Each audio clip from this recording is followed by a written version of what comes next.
সহজ লেসনে তো আমাদের সকলকে স্বাগত। আজকে আমরা অষ্টম শ্রেণীর প্রথম পর্যায়ক্রমিক মূল্যায়ন 2024 সালের ইতিহাস বিষয়ের একটি নমুনা প্রশ্নপত্রের সম্পূর্ণ উত্তর সহ আলোচনা করব।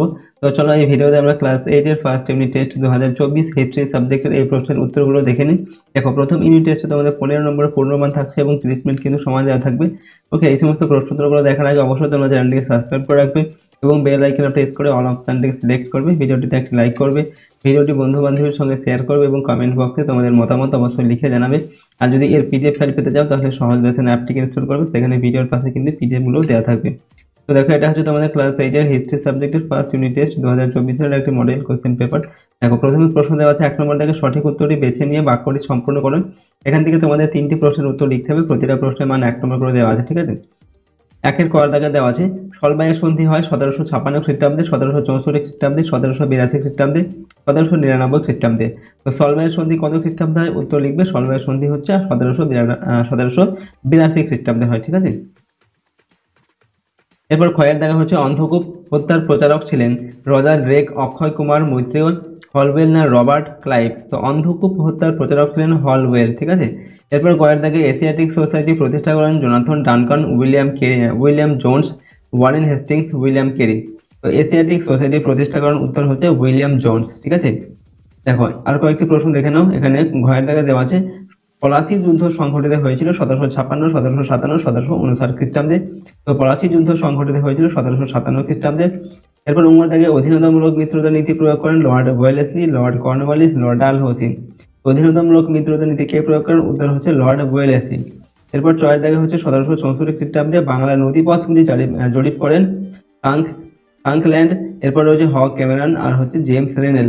তো 1764 খ্রিস্টাব্দে বাংলার নদী পথগুলি জরিপ করেছিলেন জেমস রেনেল, ঠিক আছে।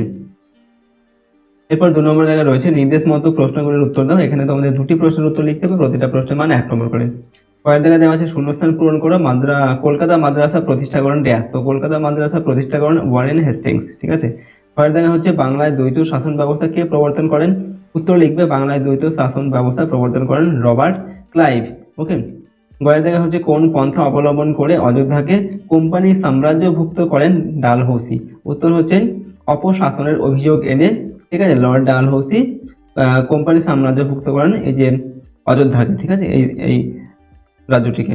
এরপর হচ্ছে ঘয়ের দাগে শ্রীরামপুরের মিশনারিদের মধ্যে উল্লেখযোগ্য ছিলেন কে?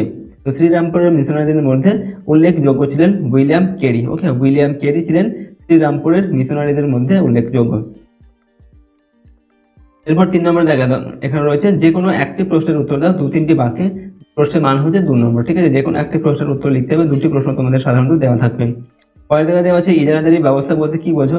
এখানে উত্তর লিখবে 5 বছরের জন্য নিলাম ডেকে জমিদারি কোনো ব্যক্তির হাতে দেওয়া হয় তাকে বলে ইজারাদারি ব্যবস্থা। ওয়ারেন হেস্টিংস 1772 খ্রিস্টাব্দে ইজারাদারি ব্যবস্থা চালু করেন, ওকে। পরের জায়গায় বক্সারের যুদ্ধ কবে কাদের মধ্যে হয়েছিল? এখানে উত্তর লিখবে 1764 খ্রিস্টাব্দে অক্টোবর মাসে বাংলার নবাব মীর কাসিম, অযোধ্যার নবাব সুজাউদ্দৌলা ও মোগল সম্রাট দ্বিতীয় শাহ আলম এর যৌথ বাহিনীর সঙ্গে ব্রিটিশ ইস্ট ইন্ডিয়া কোম্পানির বক্সার যুদ্ধ হয়, ঠিক আছে। তো বক্সার যুদ্ধ হয়েছিল 1764 খ্রিস্টাব্দে, ওকে। কাদের মধ্যে হয়েছিল? মীর কাসিম, ঠিক আছে, অযোধ্যার নবাব সুজাউদ্দৌলা আর মোগল সম্রাট হচ্ছে দ্বিতীয় শাহ আলম, ঠিক আছে। এদের যে যৌথ বাহিনী তার সঙ্গে ইস্ট ইন্ডিয়া কোম্পানির, ব্রিটিশ ইস্ট ইন্ডিয়া কোম্পানির যুদ্ধ হয়েছিল, ঠিক আছে, বক্সারের যুদ্ধ। নেক্সট 4 নম্বর দাগে যে কোনো একটি প্রশ্নের উত্তর দাও, 4-5টি বাক্যে লিখতে হবে, প্রশ্নের মান 3 নম্বর, ঠিক আছে। 2টি প্রশ্ন দেওয়া থাকবে, যে কোনো একটি এখান থেকে লিখতে হবে তোমাদের উত্তর। পরের দিকে বলা হচ্ছে উডের প্রতিবেদন সম্পর্কে কি জানো? উত্তর লিখবে 1858 খ্রিস্টাব্দের জুলাই মাসে বোর্ড অফ কন্ট্রোলের সভাপতি চার্লস উড শিক্ষা সংক্রান্ত একটি প্রতিবেদন পেশ করেন যা উডস ডিসপ্যাচ নামে পরিচিত, ঠিক আছে। এই ডিসপ্যাচের মাধ্যমে ঔপনিবেশিক সরকারকে প্রাথমিক থেকে বিদ্যালয় স্তর পর্যন্ত একটি সুগঠিত শিক্ষা কাঠামো গড়ে তোলার পরামর্শ দেওয়া হয়। এই প্রতিবেদনের সুপারিশে কলকাতা, বোম্বাই ও মাদ্রাজে 3টি বিশ্ববিদ্যালয় গড়ে ওঠে, ঠিক আছে। এটাই হচ্ছে উডের প্রতিবেদন বা উডের ডিসপ্যাচ, ওকে। এবার দেখা টিকা লেখো অধীনতামূলক মিত্রতার নীতি। তো ব্রিটিশ কোম্পানির গভর্নর জেনারেল লর্ড ওয়েলেসলি কোম্পানির সাম্রাজ্য বিস্তারের উদ্দেশ্যে ভারতের দেশীয় রাজ্যগুলির স্বাধীনতা ও সার্বভৌমত্বে হস্তক্ষেপ করে তাদের অভ্যন্তরীণ বিষয়ে নিজেদের নিয়ন্ত্রণ প্রতিষ্ঠা করার এক নীতি প্রণয়ন করেন যা ইতিহাসে অধীনতামূলক মিত্রতা নীতি নামে পরিচিত, ঠিক আছে। হায়দ্রাবাদের নিজাম প্রথম অধীনতামূলক মিত্রতা নীতি গ্রহণ করেন।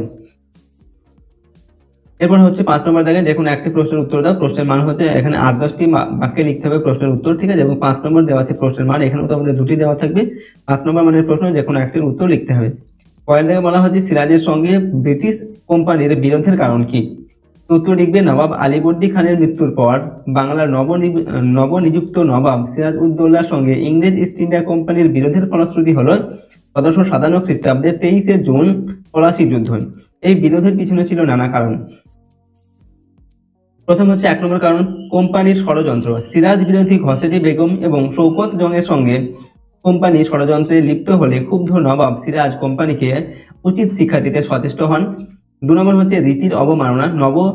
নবাব পদে সিরাজের রাজ্যাভিষেক অনুষ্ঠানে ইংরেজ কোম্পানি গোয়ার হাজির ছিল, উপরন্তু চিরাচরিত রীতি মেনে নবাবকে কোনো উপঢৌকনো না পাঠানোয় সিরাজ রুষ্ট হন। এরপর হচ্ছে 3 নম্বর যে কারণ হচ্ছে, সেটা হচ্ছে অবৈধ দুর্গ নির্মাণ, ঠিক আছে। অবৈধ দুর্গ নির্মাণ। ইংরেজ ও ফরাসি কোম্পানি বাংলায় দুর্গ নির্মাণ শুরু করলে সিরাজ তা বন্ধের নির্দেশ দেন, কিন্তু ইংরেজ কোম্পানি এই নির্দেশ অগ্রাহ্য করলে সিরাজ ও কোম্পানির সম্পর্কের অবনতি ঘটে। 4 নম্বর কারণ, দস্তকের অপব্যবহার। কোম্পানির কর্মচারীরা তাদের ব্যক্তিগত বাণিজ্যে অবৈধভাবে দস্তকের অপব্যবহার করতে শুরু করলে সিরাজ ইংরেজদের উপর ক্ষুব্ধ হন। 5 নম্বর কারণ হচ্ছে কৃষ্ণ দাসকে আশ্রয় দান। নবাবী তহবিল তছরূপের অভিযোগে ঢাকার দেওয়ান রাজ বল্লভকে সিরাজ মুর্শিদাবাদে তলব করেন। এর ফলে তিনি তার পুত্র কৃষ্ণ দাসকে প্রচুর ধনরত্ন সহ কলকাতায় কোম্পানির কুঠিতে পাঠিয়ে দেন। নবাবের বারংবার নির্দেশ সত্ত্বেও কোম্পানি কৃষ্ণ দাসকে ফেরত না পাঠানোয় সিরাজ প্রচন্ড রুষ্ট হন, ঠিক আছে। 6 নম্বর কারণ হচ্ছে আলীনগরের সন্ধি ভঙ্গ। সিরাজ কলকাতা দখল করে এর নাম রাখেন আলীনগর, কিন্তু অল্প দিনের মধ্যেই রবার্ট ক্লাইভ ও ওয়াটসনের নেতৃত্বে কোম্পানি কলকাতা পুনর্দখল করে নেয়। ফলস্বরূপ কোম্পানি ও সিরাজের মধ্যে আলীনগরের সন্ধি স্বাক্ষরিত হলেও শেষ পর্যন্ত ফরাসিদের আশ্রয় দানের অভিযোগে নবাবকে সন্ধির শর্ত ভঙ্গের জন্য দায়ী করা হয়, ঠিক আছে। এই ঘটনা প্রবাহের পরিণতিতে সিরাজ বিরোধী জগৎ শেঠ, মির্জাফর প্রমুখের সঙ্গে ষড়যন্ত্র করে রবার্ট ক্লাইভ নবাব সিরাজকে সিংহাসনচ্যুত করতে সচেষ্ট হন। এরই ফল হলো পলাশীর যুদ্ধ, ঠিক আছে। এগুলো হচ্ছে পলাশীর যুদ্ধের কারণ বা ইংরেজ ইস্ট ইন্ডিয়া কোম্পানির সঙ্গে সিরাজের বিরোধের কারণ। দেখা দেওয়া আছে, কোম্পানির শাসনকালে জমি জরিপের জন্য যে ব্যবস্থাগুলি গ্রহণ করা হয়েছিল তা লেখন। তো কোনো চাষযোগ্য বা বাসযোগ্য জমির দৈর্ঘ্য ও প্রস্থ পরিমাপ করে ক্ষেত্রফল ও আয়তন নির্ণয় করাকে বলা হয় জমি জরিপ। সম্রাট অশোক, সুলতান আলাউদ্দিন খলজি, শেরশাহ, সম্রাট আকবর প্রমুখ জমি জরিপের চিরাচরিত প্রথা অনুসরণ করলেও কোম্পানি আমলে আধুনিক জমি জরিপের প্রথা চালু হয়। 1 নম্বর দিয়ে আমরা পয়েন্ট করছি এখানে কোম্পানির জমি জরিপ পদ্ধতি।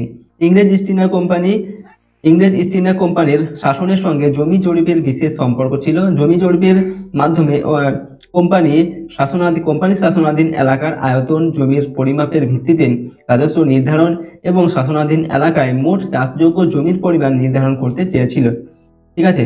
এরপর 2 নম্বর পয়েন্ট আমি লিখছি জমি জরিপের সূচনা। পলাশীর যুদ্ধের পর কোম্পানির গভর্নর রবার্ট ক্লাইভ বাংলার নতুন নবাব মীর জাফরের মাধ্যমে কলকাতা থেকে কুলপি পর্যন্ত প্রাপ্ত 28টি পরগনার জমি জরিপের ব্যবস্থা করেছিলেন। 1760 খ্রিস্টাব্দে এই কাজ শুরু করেন ফ্রাঙ্কল্যান্ড এবং তার মৃত্যুর পর এই কাজ শেষ করেন হগ ক্যামেরন, ঠিক আছে। এরপর 1767 খ্রিস্টাব্দে ভারতের জমি জরিপ বিভাগের প্রধান বা সার্ভেয়ার জেনারেল পদে জেমস রেনেলকে নিয়োগ করা হয়, ঠিক আছে। এভাবে আমরা প্রশ্নের উত্তরটিকে লিখলাম, ওকে। তো দেখো, এটা ছিল তোমাদের ক্লাস 8-এর ফার্স্ট ইউনিট টেস্ট 2024 হিস্ট্রি সাবজেক্টের একটি মডেল কোশ্চেন পেপার, ঠিক আছে। এই সমস্ত প্রশ্ন উত্তরগুলো অবশ্যই তোমরা কিন্তু ভালোভাবে প্র্যাকটিস করে নেবে তোমাদের প্রথম ইউনিট টেস্টের পরীক্ষার জন্য। এগুলো কিন্তু তোমাদের প্রথম ইউনিট টেস্টের পরীক্ষার জন্য খুবই গুরুত্বপূর্ণ প্রশ্ন উত্তর, সুতরাং প্রতিটি প্রশ্ন উত্তর অবশ্যই তোমরা ভালোভাবে মুখস্থ করে নেবে, ঠিক আছে।